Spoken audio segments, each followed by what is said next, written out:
Isang professor si Carlos J. Rodriguez, kilala siyang masungit at teror na guro.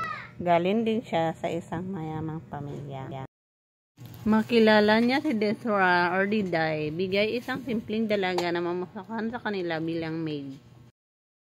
Masayahin ngunit isang matapang na babae. Paano kapag nagsabang isang lalaking arrogante at isang dalagang palaban?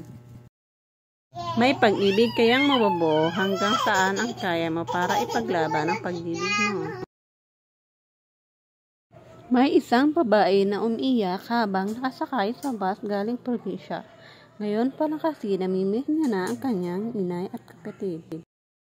Sumama siya sa kanyang kapitbahay na kumari ng kanyang inay. Mamasukan siya kasambahay sa pamilya Rodriguez. Nandito rin kasi mamasukan si Aling Bida. Huwag ka nang umiyak, Diday. Masasanay ka rin. Isipin mo na ito sa pamilya mo. Ani na matanda sa kanya.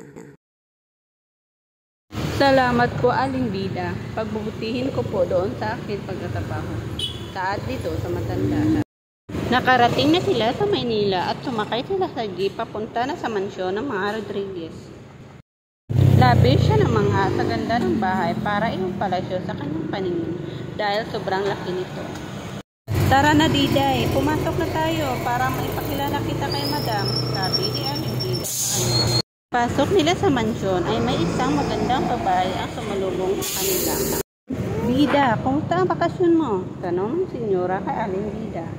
Maayos naman po, senyora, at salamat po.